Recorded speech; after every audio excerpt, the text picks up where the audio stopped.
नमस्कार, पक्ष विपक्ष देख रहे हैं आप। मैं हूं आपके साथ रेशु त्यागी। जम्मू और कश्मीर के पूर्व राज्यपाल सत्यपाल मलिक के एक बयान से पाकिस्तान की लॉटरी निकल गई है। हाल ही के दिनों में एक इंटरव्यू के दौरान सत्यपाल मलिक ने मोदी सरकार की मिट्टी पलीद करने के लिए पुलवामा हमले की जिम्मेदारी पीएम मोदी के सिर मढ़ दी थी। सत्यपाल मलिक ने आरोप लगाया कि सरकार का इरादा इस हमले का ठीकरा पाकिस्तान पर फोड़कर चुनावी लाभ लेने का था। इस खुलासे के बाद कांग्रेस ने मोदी सरकार से श्वेत पत्र की मांग की है, तो पाकिस्तान ने आरोप लगाया कि सत्यपाल मलिक के ताजा रहस्योद्घाटन से एक बार फिर साबित हुआ कि भारतीय नेतृत्व पाकिस्तान संचालित आतंकवाद का होवा खड़ा करता रहा है। उसने घरेलू राजनीतिक लाभ के लिए भारत को आतंकवाद से पीड़ित दिखाने और हिंदुत्व के एजेंडे को लगातार आगे बढ़ाने का आदी बताया।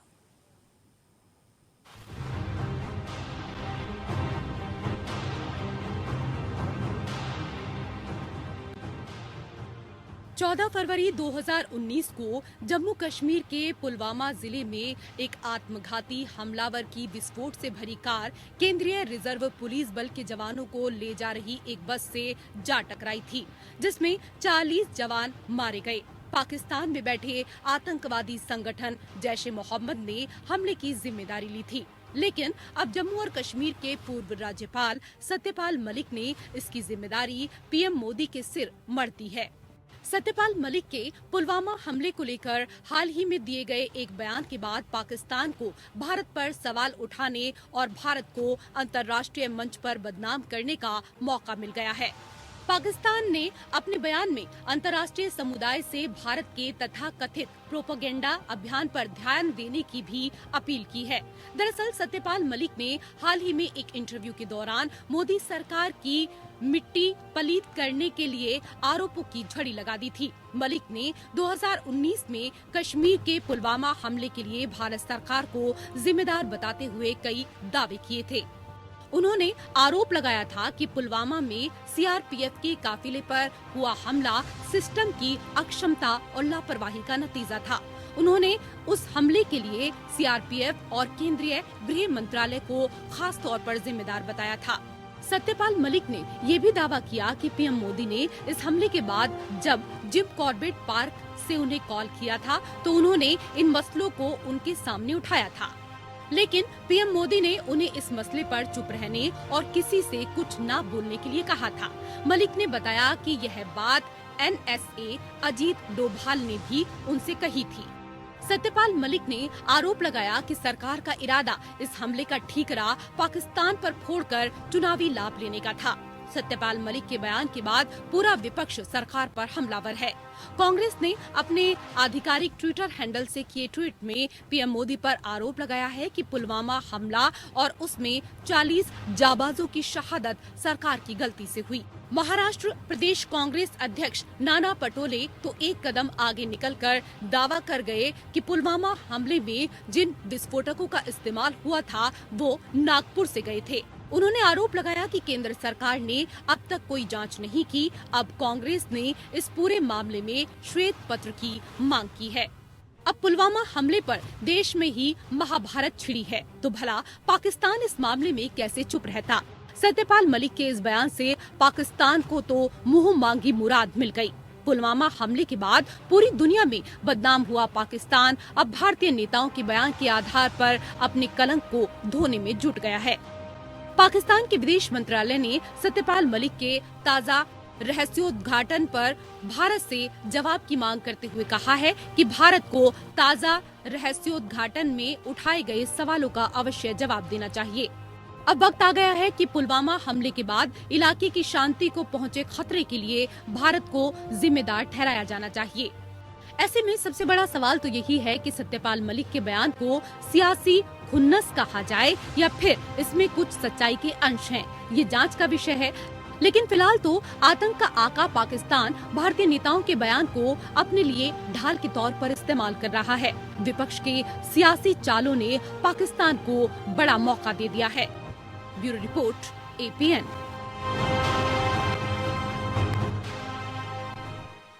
तो पुलवामा श्वेत पत्र और सियासत को लेकर हम करेंगे पक्ष विपक्ष में चर्चा, और चर्चा करने के लिए दो खास मेहमान पैनल में इस वक्त हमारे साथ जुड़ चुके हैं।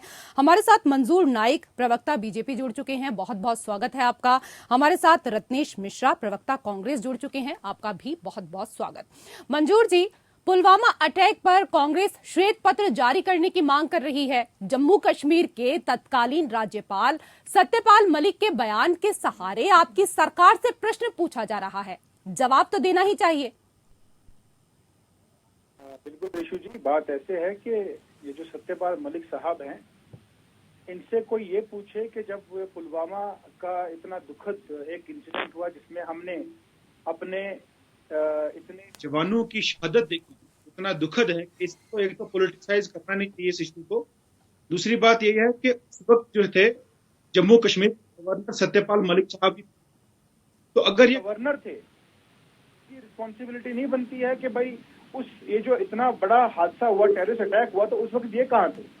दूसरी बात ये रही कि 2019 के बाद अगर हम भारतीय जनता पार्टी की बात करें तो पाकिस्तान को जिस तरह से मुंह तोड़ जवाब देना था वो सारे हिंदुस्तान ने तो नहीं बल्कि पूरी दुनिया ने देखा। चाहे वो एयर स्ट्राइक की बात हो, चाहे उन पे वो इकोनॉमिक सैंक्शंस लगाने की बात हो, चाहे हमारी भारत सरकार ने जितने भी कंसेशन पाकिस्तान को दे रखे थे वो सब वापस लेने की बात हो, या फिर इंपोर्ट ड्यूटीज को इंक्रीज कर दिया गया था 200% से। तो लेकिन वो तो अपने बयान में कह रहे हैं ना, किस विषय में उन्होंने मोदी जी को भी बताया था, उन्होंने अजीत डोभाल जी को भी बताया था, लेकिन उनको चुप रहने के लिए कहा गया। बात ऐसे है कि जो मैकियावेली ने, एक पॉलिटिकल फिलोसोफर है, उन्होंने अपनी बुक द प्रिंस में बिल्कुल साफ साफ लिखा है, जिसमें उन्होंने ह्यूमन नेचर के ऊपर बहुत ही डिटेल में डिस्क्राइब किया है। तो उसी से यह मालूम चलता है कि सत्यपाल मलिक साहब भी एक इंसान है, उनकी भी अपनी कोई ना कोई पॉलिटिकल एस्पिरेशन रही होगी जो 2020 के बाद जो है वो पूरी नहीं हुई। मतलब कुल मिलाकर आपका कहना है कि जो उनकी राजनीतिक महत्वाकांक्षा है वो पूरी नहीं हुई, इस वजह से वो इस तरह के बयान दे रहे हैं। आप सहमत हैं? इसके बाद ऋषु जी, रत्नेश जी, आप सहमत हैं? देखिए, अभी भाजपा की प्रवक्ता ने मैकियावेली का उल्लेखन किया और कहा कि मैकियावेली ने बताया मानव की आकांक्षाएं। आपकी आवाज क्लियर नहीं आ रही है रत्नेश जी, आप अपनी बात कंप्लीट करिए। मंजूर नाइक जी, ऐसे है कि जब इनकी कोई भी पॉलिटिकल एस्पिरेशन जो रही है, अगर वो पूरी नहीं हुई तो अब इस प्रकार की जो है बयानबाजी दे रहे हैं। आज वो राहुल गांधी जी का कह रहे हैं कि उन्होंने बड़ी जबरदस्त भारत जोड़ो यात्रा निकाली। ये वही सत्यपाल मलिक साहब है जो इनको कह रहे थे नन्ना बच्चा है ये। राहुल गांधी जी के लिए इन्हें अल्फाज इस्तेमाल किए थे, he is a political juvenile. तो आज अचानक से ऐसा क्या हो गया है? 2019 के बाद 2020 तक ये जम्मू कश्मीर के गवर्नर रहे। ये तो प्रधानमंत्री जी के लिए वर्ड इस्तेमाल करते हैं कि प्रधानमंत्री जी इल इन्फॉर्म्ड है। इनकी अपनी क्रेडिबिलिटी जीरो होने की वजह से जम्मू कश्मीर में आर्टिकल 370 और 35A को जब रिवोक किया जा रहा था, इनको ये तक पता नहीं था कि जम्मू कश्मीर में क्या हो रहा है। तो ये किसी की इंफॉर्मेशन पे या किसी की क्रेडिबिलिटी पे क्या क्वेश्चन उठाएंगे?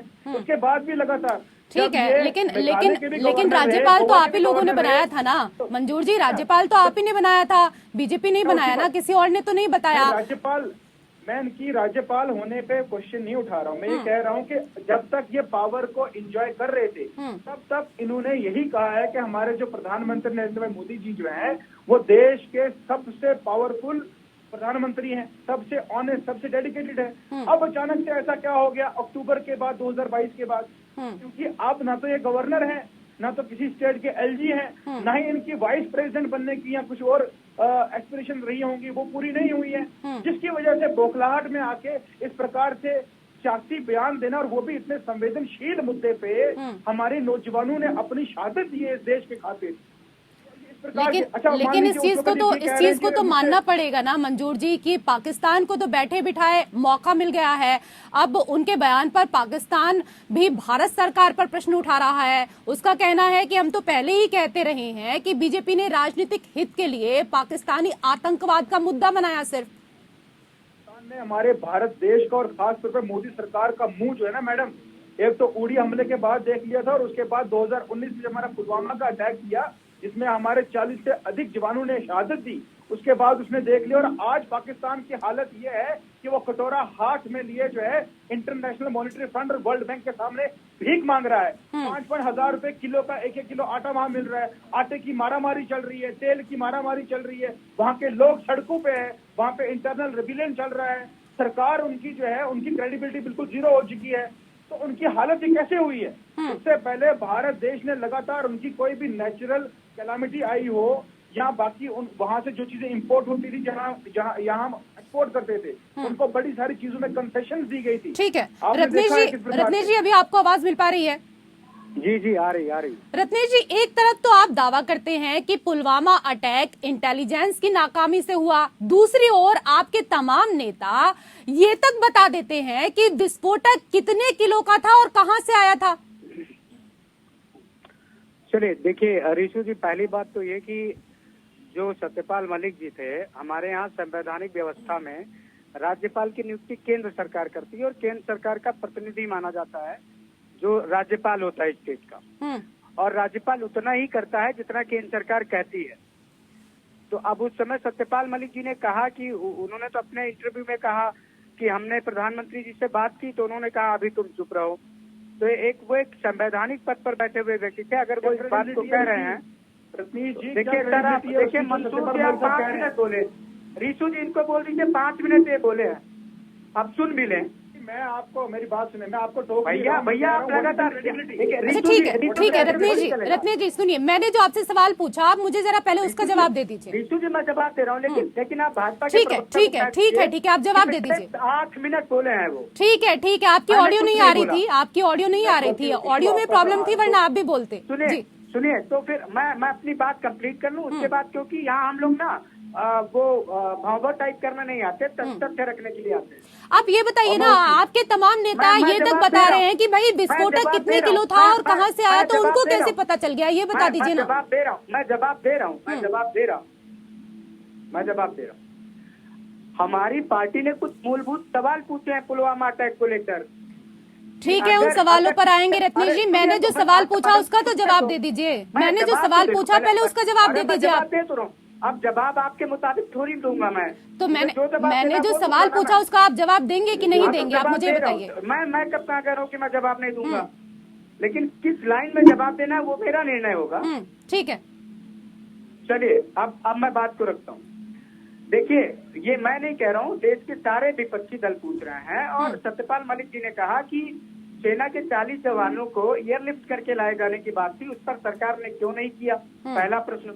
दूसरा, जिस एरिया में पुलवामा में जहां पर एक मोटरसाइकिल की भी चेकिंग होती है, वहां पर 200 किलो आरडीएक्स लेकर एक गाड़ी चली जाती है और उसको पुलिस और सेना पकड़ती नहीं चलता। ये बहुत बड़ा इंटेलिजेंस फेल्योर है। तीसरी बात, सरकार ने इस पर कोई कमीशन लगाकर जांच क्यों नहीं करवाई। चौथी बात, जब सत्यपाल मलिक जी इस बात को कह रहे हैं कि प्रधानमंत्री जी ने मुझे कहा कि चुप रहिए और प्रधानमंत्री जी की विफलता के कारण ये हमला हुआ, तो देश के प्रधानमंत्री के ऊपर इतने सीरियस एलिगेशन लग रहे हैं, उनको आना चाहिए, प्रेस के सामने खड़े होकर बताना चाहिए कि ऐसा है या नहीं है, क्योंकि वो देश के प्रधानमंत्री हैं, उनकी ये जवाबदेही बनती है। दूसरी बात, अब मैं आ जाता हूँ कि आपने कहा कि हमारे पार्टी के नेताओं को कैसे पता चल जाता है। अरे भाई, सब जानते हैं कि जो आरडीएक्स यूज हुआ था, उस आरडीएक्स का सबसे ज्यादा जो उत्पादन है वो नागपुर क्षेत्र में होता है, वहाँ की ऑर्डिनेंस फैक्ट्री में होता है। तो यहाँ तक नारायण जी ने एक क्या कहते हैं अंदाजा लगाया कि वहाँ से आया होगा। महाराष्ट्र कांग्रेस अध्यक्ष नाना पटोले ने दावा किया है कि 300 किलो का विस्फोटक नागपुर से भेजा गया था। जब आप लोग सब जानते हैं तो पहले बता देते, हमला टल जाता, या बाद में कोई स्वतंत्र जांच की हो तो उसकी रिपोर्ट साझा कर देते। देखिए रिशु जी, पहले आपके प्रश्न का जवाब मैं दे देता हूँ। देखिए, राजनीति में बहुत सारी चीजें अजम्पशन पर कही जाती हैं और ये अंदाजा लगाया जाता है कि यहाँ से निकला होगा तो यहाँ तक पहुँचा होगा। राजनीति में कुछ भी fit and cut and clear नहीं होता। दूसरी बात, हो सकता है कि नाना पटोले जी ने कोई क्या कहते हैं एक्सटर्नल जांच की हो, उसमें उनको कुछ तथ्य लगे हों। अगर भारत सरकार उनसे इस प्रकार की किसी तथ्य की मांग करती है तो उसको पहुंचाएंगे, उनसे सरकार मांगे तब ना। अब किसी और के, किसी व्यक्ति के मांगने पे थोड़ी भेजेंगे। नेशनल सिक्योरिटी से जुड़ा हुआ मुद्दा है। सरकार अगर कोऑपरेशन मांगेगी तो बिल्कुल देगी। कांग्रेस पार्टी तो शुरू से मंजूर जी, आप मांग करेंगे इसको लेकर? अरे अब देखिए, मैं आपको चीज बता दूं, भारतीय जनता पार्टी बहुत सारे मामलों में कहती रहती है बयानबाजी की जा रही है कि ये कांग्रेस ने किया, तो क्या उन्होंने कोई इंटरनल जांच कराई होती है? क्या उन्होंने कोई जांच कंडक्ट कराई होती है? नहीं, मैं तो आप ही की बात को दोहरा रही हूँ ना मंजूर जी। जिस दिन भारत सरकार मांगेगी उनमें नाना पटोले जी उसको जाकर देंगे भाई कि हमको ठीक है, उनको उनसे भी जवाब लेने दीजिए ना, उनसे जवाब लेने दीजिए मंजूर जी। मानना है ऋषि जी के बिल्कुल ये सरासर जो है ये एक पॉलिटिकल बयानबाजी दी गई है। इस प्रकार के अगर उनके पास कोई भी ठोस सबूत है तो इनको हमारी जांच एजेंसी को दे देनी चाहिए थी, या ना तो इन्होंने कोई जांच करवाई है, ना तो इन्होंने कोई अपनी कोई इंडिपेंडेंट इंक्वायरी करवाई है। तो ये किस प्रकार से मीडिया प्लेटफॉर्म मंजूर नहीं जी, मैं तो कह रहा हूँ कि आप कहिए बयानबाजी करते हैं कि नागपुर प्रधानमंत्री जी मांगे, तो इनका कोई कनेक्शन है? आप एनआईए से कहते कि नाना पटोले से मांगे, आपकी सरकार है, आप सत्ता में है, कहिए नाना पटोले जी से एनआईए मांगे, एनआईए जांच कर रही ना उसकी, एनआईए के मांगने पे देंगे कि मंसूर नाइक के मांगने पे देंगे? प्रमाण की जरूरत नहीं है। भारत के नागरिक होने के चलते आपकी कोई जिम्मेदारी नहीं बनती है क्या? नहीं सुनिए, फिर सुन लीजिए रितु जी, रितु जी, भारतीय जनता पार्टी के नेता प्रियदास हैं, हमारे विपक्षी दल के नेता ने ईडी से 11 बार मिलने का समय मांगा है। कुछ क्या कहते हैं घोटालों को लेकर जांच कराने की, ईडी समय नहीं दे रही है। विपक्ष के नेताओं को इसकी जांच एजेंसियां समय नहीं देती, तो प्रधानमंत्री जी बड़ा क्या कहते हैं चरित्र दिखाते हुए आए और प्रधानमंत्री जी मांग ले सबूत। प्रधानमंत्री जी क्यों नहीं आ रहे सामने? प्रधानमंत्री जी कायर है, डरपोक है, रत्नेश जी इस तरह की भाषा का इस्तेमाल ना करें, इस तरह की भाषा का इस्तेमाल ना करें।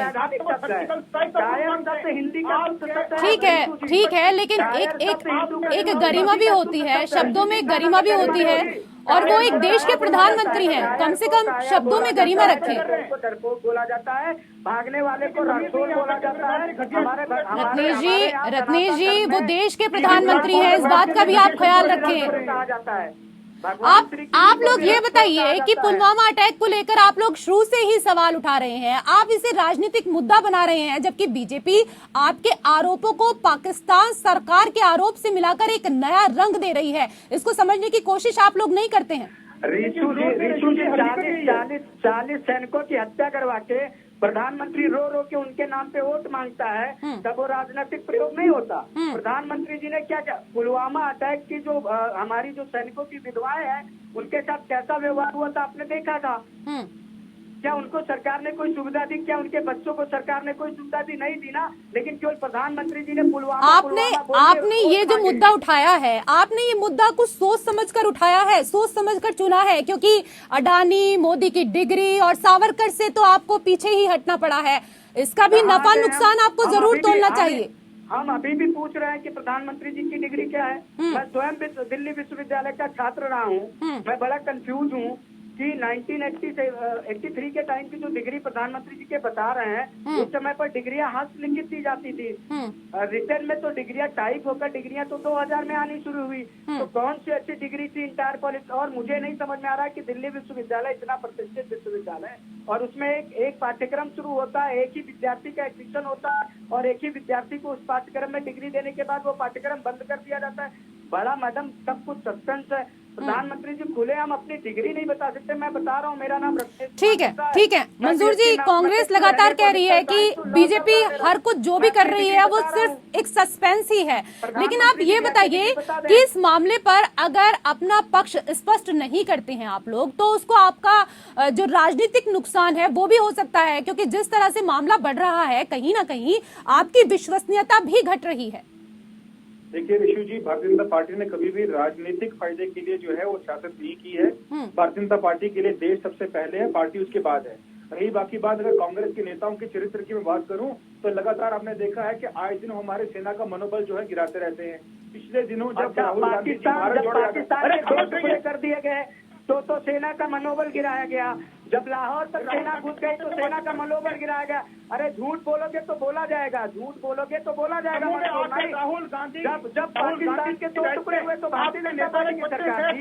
अरे रत्नेश जी, आप लोग सेना की बात करते हैं, आप लोगों ने तो कितनी बार सेना के ऊपर ही सवाल उठा दिए। दिग्विजय सिंह ने क्या कुछ बयान दिए, दिग्विजय सिंह ने क्या कुछ बयान दिए, वो भूल गए क्या आप? सेना का मनोबल गिराते हैं, बेशर्मों की टोली है कांग्रेस, इनको शर्म आनी चाहिए। देश के सरकार है।